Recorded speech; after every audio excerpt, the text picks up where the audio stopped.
अपनी पूरी शॉपिंग खत्म करने में सिमरन को लगभग 1 घंटा लग गया।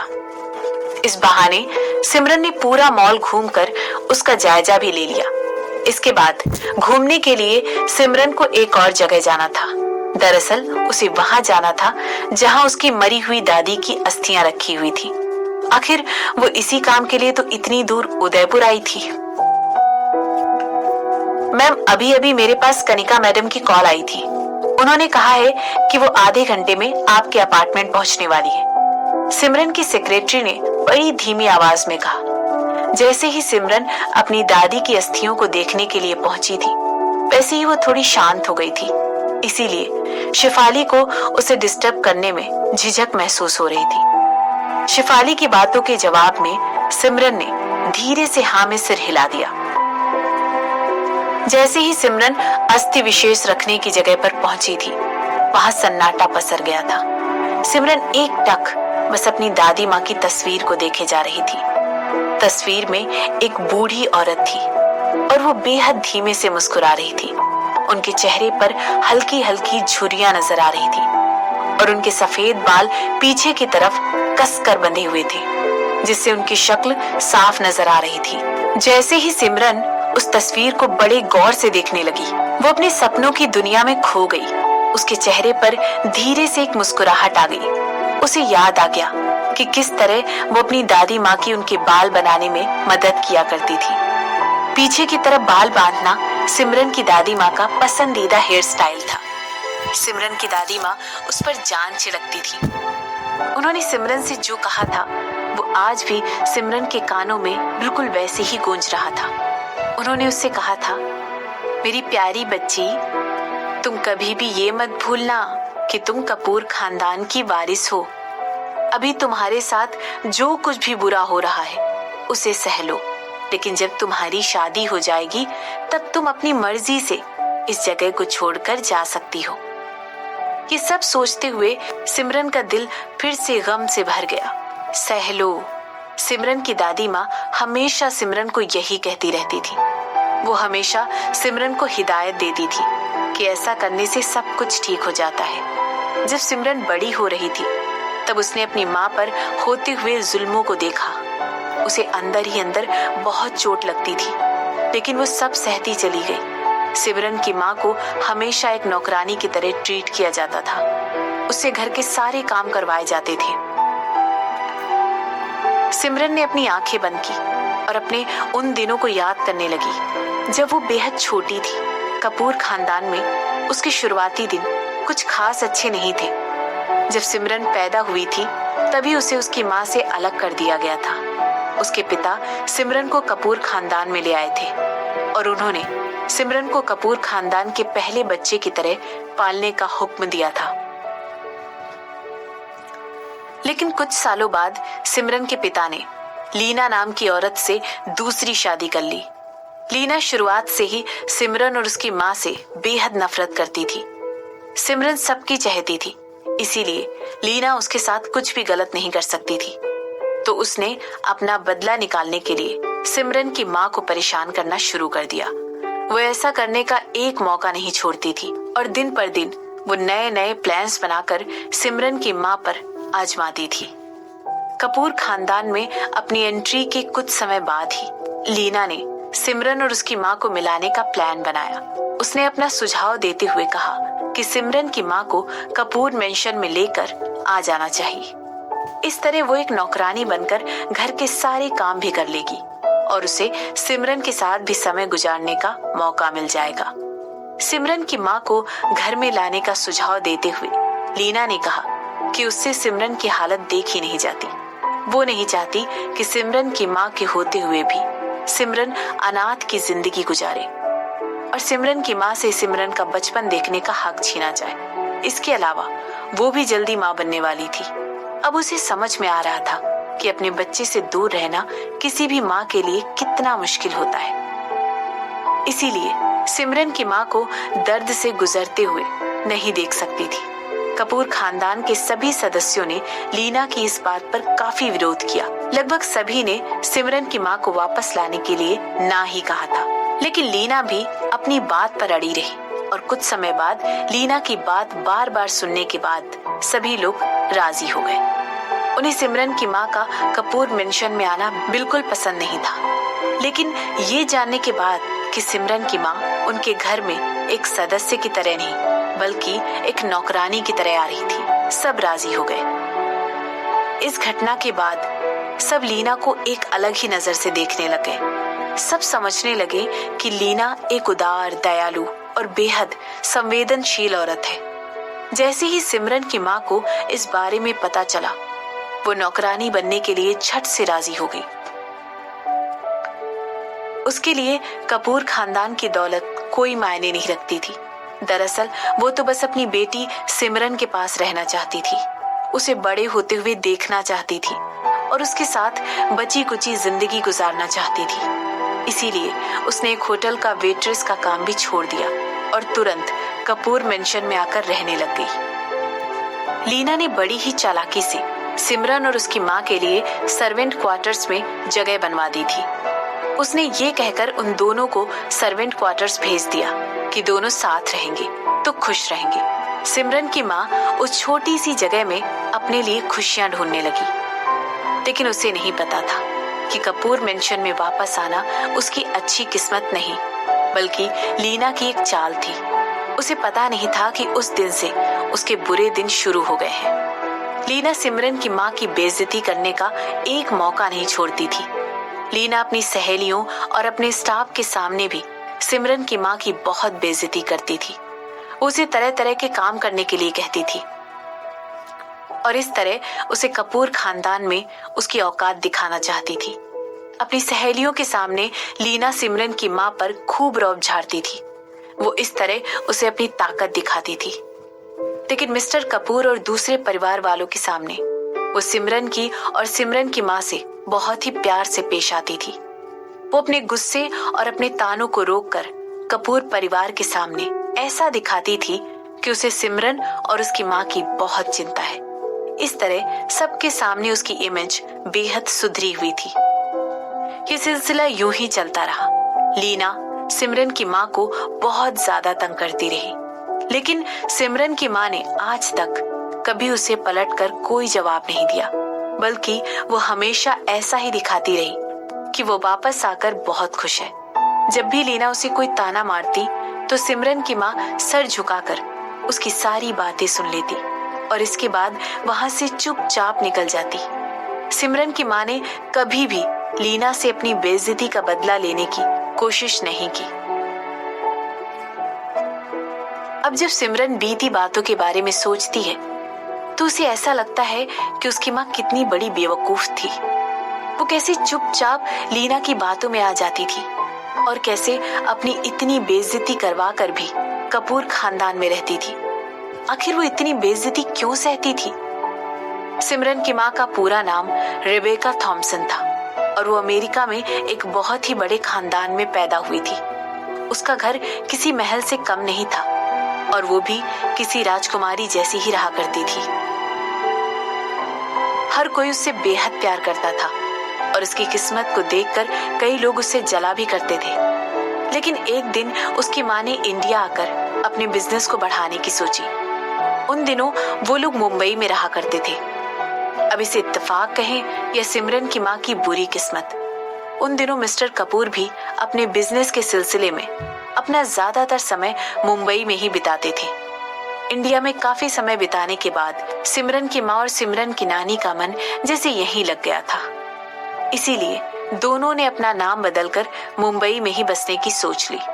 सिमरन की माँ ने अपना नाम बदलकर रोशनी गिल कर लिया और सिमरन की नानी ने अपना नाम बदलकर नीलिमा गिल कर लिया, क्योंकि नीलिमा और रोशनी दोनों के लिए ही भारत एक नई जगह थी। इसीलिए उन्होंने सोचा कि बगैर किसी भारतीय के वो भारत में अपना बिजनेस आगे नहीं बढ़ा सकती थी। तो एक दिन एक बिजनेस पार्टी में उन दोनों की मुलाकात मिस्टर कपूर से हुई। उन्होंने उन दोनों को अपने फिल्मी बनाने के बिजनेस के बारे में बताया। उन दोनों को ऐसा लगा कि मिस्टर कपूर बेहद भले और अमीर खानदान के हैं। बिजनेस के बहाने शुरू हुई बातचीत धीरे धीरे आगे बढ़ने लगी। अब रोशनी और मिस्टर कपूर रोज मिलने लगे। दोनों के बीच बिजनेस की बातें करते करते दोस्ती गहरी होती चली गई और कब ये दोस्ती प्यार में बदल गई, दोनों को पता ही नहीं चला। रोशनी की माँ नीलिमा भी मिस्टर कपूर को बेहद पसंद करती थी। इसके पहले नीलिमा ने जब भी रोशनी से शादी की बात छेड़ी तो रोशनी ने साफ मना कर दिया, लेकिन अब रोशनी को ऐसा लग रहा था जैसे उसे मिस्टर कपूर में अपना जीवन साथी मिल गया हो। इसीलिए उसने खुद आगे बढ़कर अपनी माँ से मिस्टर कपूर के साथ अपने रिश्ते को आगे बढ़ाने की बात की। लेकिन नीलिमा को मिस्टर कपूर के बारे में अभी और जानकारी हासिल करनी थी। इसीलिए उन्होंने रोशनी को उस समय के लिए मना कर दिया। रोशनी को लगा कि शायद उसकी माँ को मिस्टर कपूर पसंद नहीं, इसीलिए उसने अपनी माँ की बात ना मानते हुए मिस्टर कपूर के साथ भागने का फैसला किया। जैसे ही नीलिमा को इस बारे में पता चला, उसने रोशनी के सारे बैंक अकाउंट बंद करवा दिए। यहाँ तक कि उसने अपनी पावर का इस्तेमाल करते हुए रोशनी को ढूंढने के लिए उसके पीछे कई और लोग लगा दिए। उसे ऐसा लग रहा था कि मिस्टर कपूर ने अपने फायदे के लिए रोशनी को बहलाकर अपने साथ भगा लिया है। नीलिमा रोशनी की इस गलती के लिए उसे सबक सिखाना चाहती थी।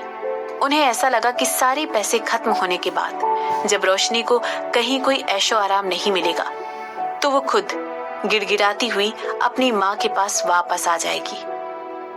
लेकिन किसे पता था कि रोशनी इतनी ज्यादा स्ट्रांग निकलेगी और थोड़े से पैसों में ही गुजारा कर लेगी। रोशनी ने अपने बैग्स पैक किए और सीधा उदयपुर के लिए रवाना हो गई। यहाँ तक कि उसने पैसे देकर अपनी माँ के जासूस को भी अपने साथ मिला लिया था और अपनी माँ को खबर लगे बिना रोशनी बड़ी आसानी से उदयपुर पहुंच गई। दोनों माँ और बेटी बेहद जिद्दी और अपनी इज्जत से प्यार करने वाली औरतें थी। दोनों में से कोई भी दूसरे से माफी मांगना नहीं चाहता था और दोनों में से कोई भी झुकने को तैयार नहीं था। इसी तरह कई साल गुजरते चले गए और दोनों ने एक दूसरे का मुंह तक नहीं देखा।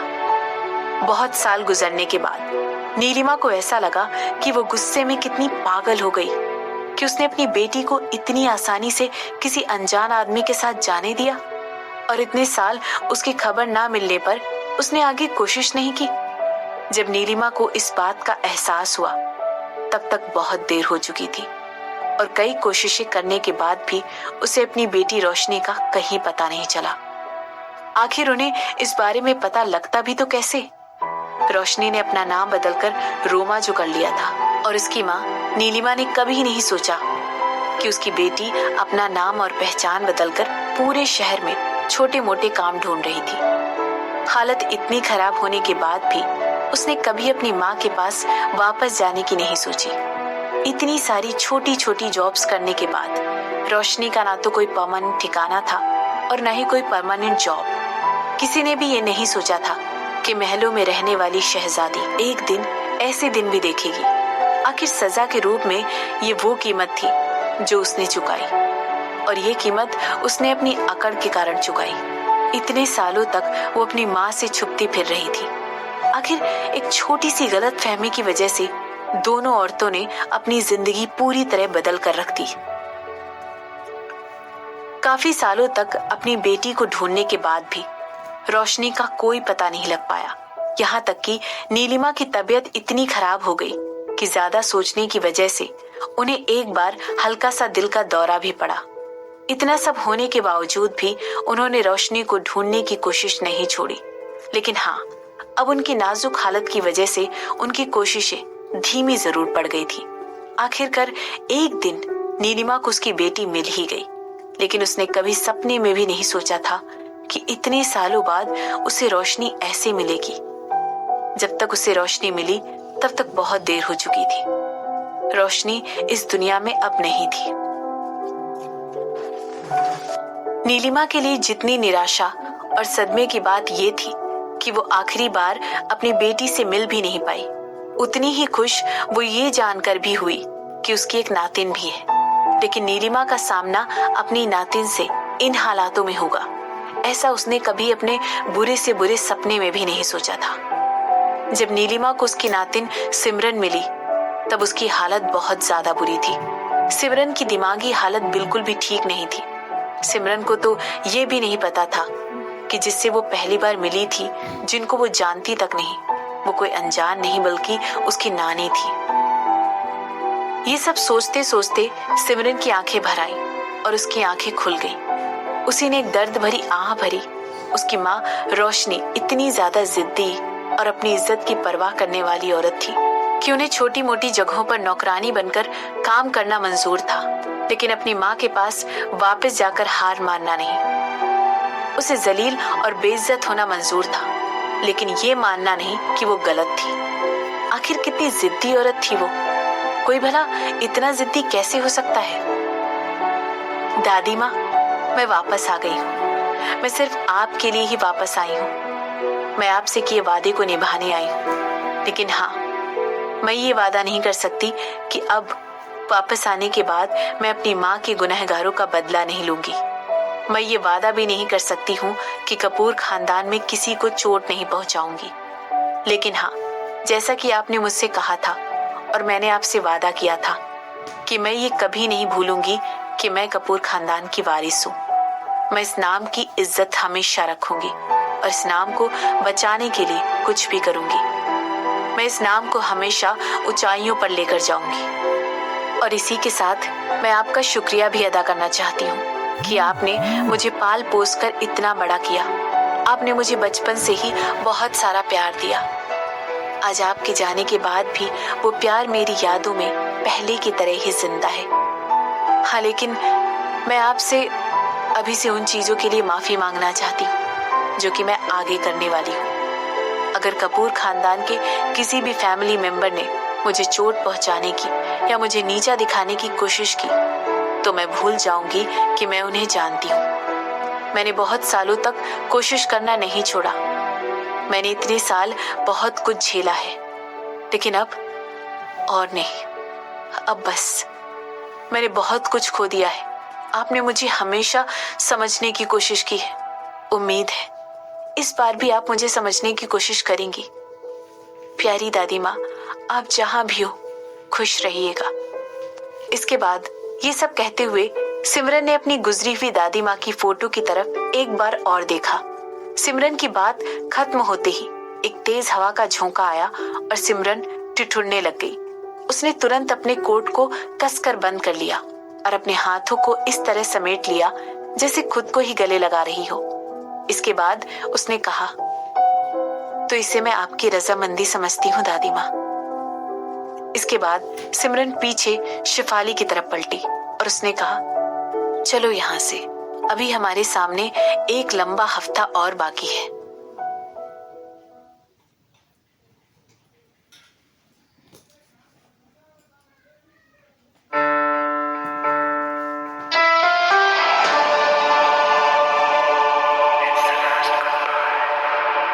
इतने लंबे और थकान से भरे दिन के बाद जब सिमरन घर लौटी तो उसे याद आया कि आज तो उसकी बहुत पुरानी सहेली कनिका उसके घर आने वाली थी। कनिका सिमरन के घर पहुंच चुकी है और सिमरन और कनिका के बीच में बातें चल रही हैं। कनिका ने सिमरन को डांटते हुए कहा, ओहो सिमरन, मैंने तुम्हें कितनी बार मेरे लिए खाना बनाने के लिए मना किया है। क्या तुम्हें पता भी है तुम कितना बुरा खाना बनाती हो? क्या तुम अपने हाथ का इतना बुरा खाना खिलाकर मुझे मारना चाहती हो? कनिका की इन बातों को सुनकर सिमरन को समझ नहीं आ रहा था कि वो हंसे या रोए। उसे ये समझ नहीं आ रहा था कि कनिका मजाक कर रही है। क्या वाकई में वो इतना बुरा खाना बनाती है? दरअसल हुआ यूं था कि सिमरन घर लौटते वक्त कनिका का मनपसंद खाना पैक करवाकर घर लाने वाली थी, लेकिन घर पहुंचने के बाद सिमरन को याद आया कि वो खाना पैक करवाना तो भूल ही गई है।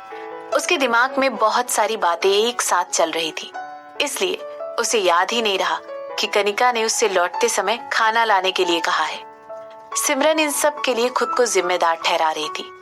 सिमरन ने सोचा कि अगर वो तुरंत ही शेफाली को फोन करके खाना लाने के लिए कहे तो उसका काम बन सकता है।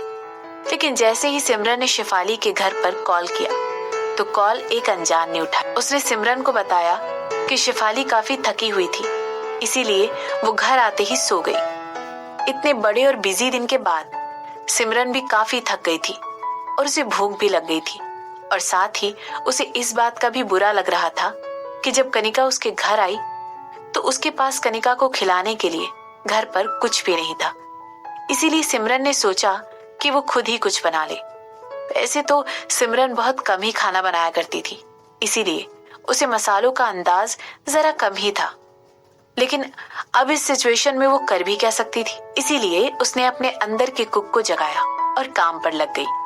उससे जो भी बन पड़ा उसने किया। उसने अपनी आज तक की सीखी हुई हर कुकिंग टेक्निक को खाना बनाने में लगा दिया।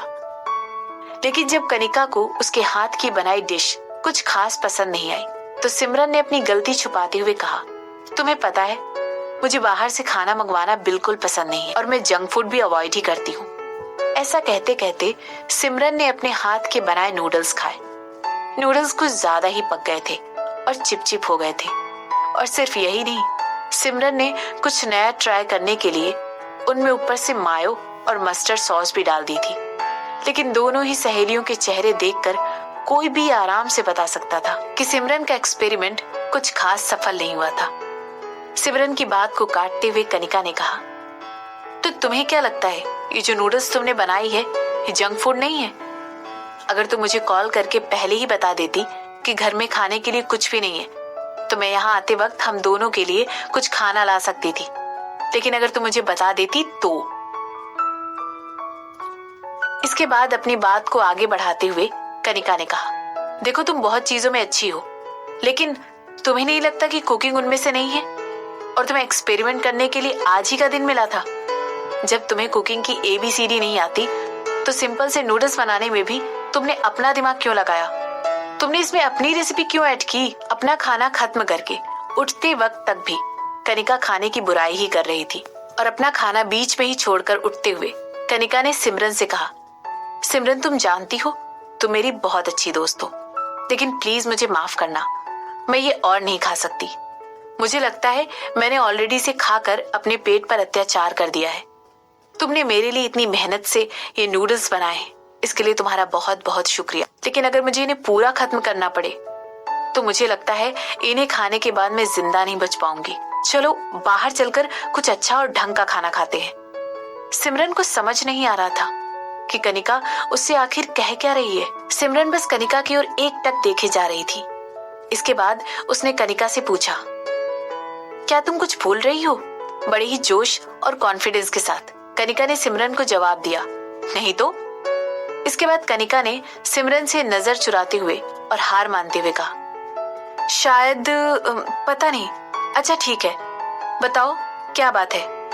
मेरे पास ड्राइविंग लाइसेंस नहीं है और मुझे नहीं लगता कि तुम्हारे पास भी कोई ड्राइविंग लाइसेंस है। और अगर हम दोनों को ही ड्राइविंग नहीं आती है तो क्या आप मुझे बताएंगी कि हम दोनों भला कहाँ जा सकते हैं? सिमरन ने नूडल्स का एक और बाइट लेते हुए कनिका से कहा, तो फिर हम वॉक लेने चलते हैं। कनिका ने सिमरन से जिद करते हुए कहा, मुझे लगता है ऐसा करने के लिए मैं कुछ ज्यादा ही आलसी हूँ।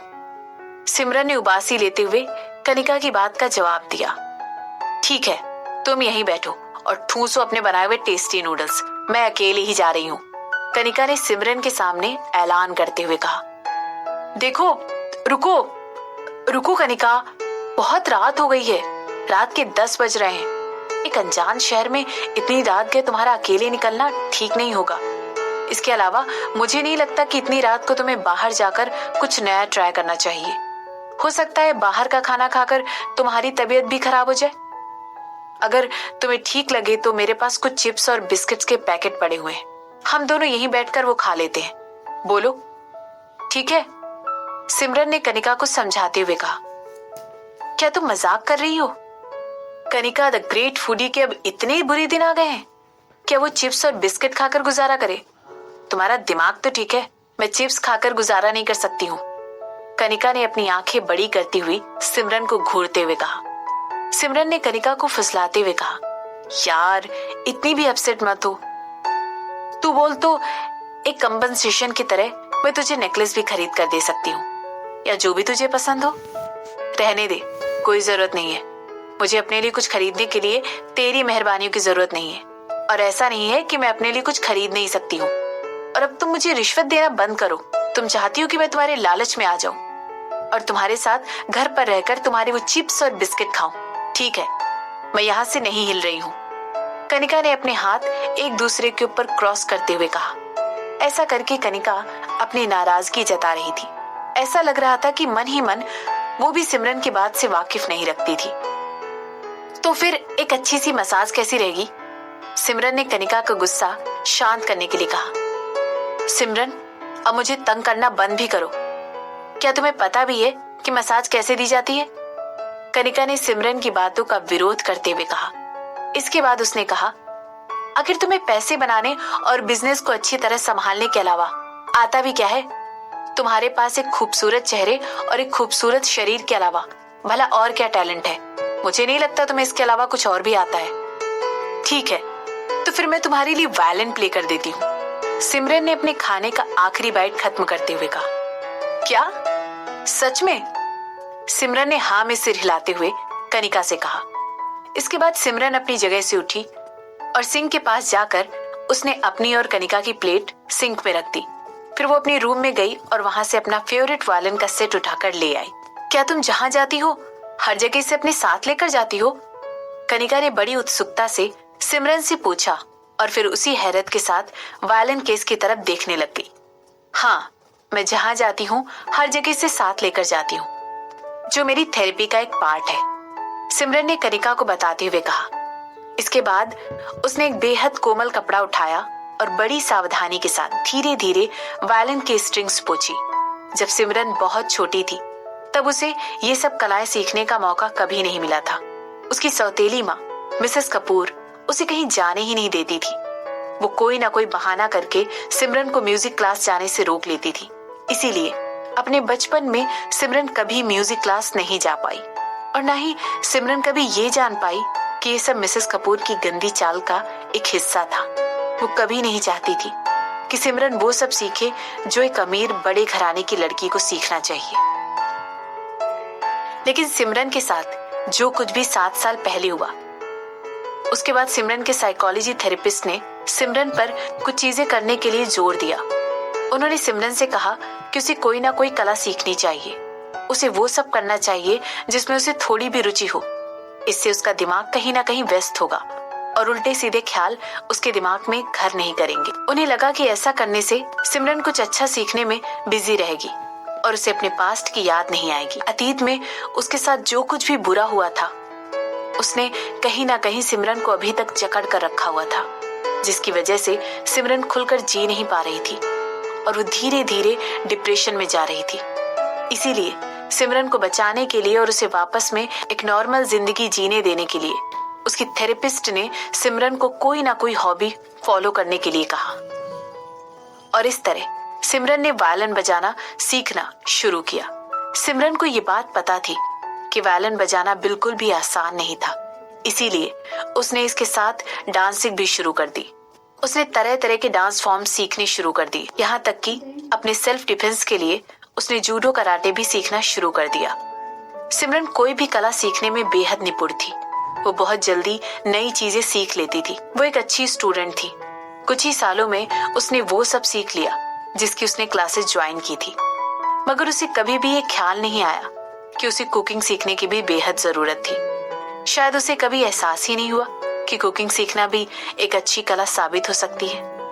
इसी के साथ उसने कभी ड्राइविंग सीखने की भी जरूरत नहीं समझी।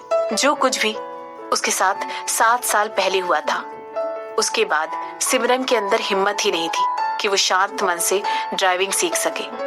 कई सालों की थेरेपी के बाद सिमरन अपने डिप्रेशन से निकलने में कामयाब रही और इसी के बाद उसने ये तय किया कि वो अपनी जिंदगी को किसी आदमी की मोहताज नहीं बनाएगी। वो खुश रहने के लिए किसी और पर डिपेंड नहीं करेगी। उसने ये भी डिसाइड किया कि वो अपने खून पसीने की कमाई को सिर्फ अपने ऊपर खर्च करेगी और एक शांत लेकिन आरामदेह लाइफ जिएगी। उसने ये भी तय किया कि जब तक उसे कोई ऐसा नहीं मिल जाएगा जो वाकई में उसके लायक हो, ऐसे ही किसी भी आदमी से शादी नहीं करेगी और गलत आदमी से शादी करने के बजाय वो अकेली रहना पसंद करेगी। और क्या चाहिए जिंदगी में? क्या ये एक अच्छा प्लान नहीं लगता है? सिमरन के अंदर कामयाब होने की चाह कूट कूट कर भरी थी और उसकी यही चाह ही उसे मोटिवेटेड रखती थी। उसे अपने बिजनेस को आगे बढ़ाने का एक अजीब सा जुनून सवार था और इसके लिए वो दिन रात मेहनत करती थी। वो ढेर सारा पैसा कमाना चाहती थी, उसने सोचा था कि जब वो बेशुमार दौलत कमा लेगी तब वो अपने लिए एक आलीशान अंडरग्राउंड महल बनवाएगी और अपने इस महल में वो सबसे दूर अकेली ही ऐशो आराम की जिंदगी जिएगी और हमेशा खुश रहेगी। सिमरन की बात का जवाब देते हुए कनिका ने कहा, ठीक है, तो चलो मेरा फेवरेट म्यूजिक बजाओ। और इसके बाद कनिका आराम से सिमरन के किंग साइज बेड के बगल में लगे हुए बड़े से सोफे पर आराम से लेट गई। सिमरन ने हाँ में सिर हिलाते हुए अपने कंधे तक के बालों को एक पोनी टेल में बांध लिया। उसके बाद उसने बड़ी ही सावधानी के साथ अपने कंधे पर वायलिन रखा और उसे अपनी चिन से दबा लिया। ये किसी भी वायलिन बजाने वाले के लिए सबसे कंफर्टेबल पोजीशन थी।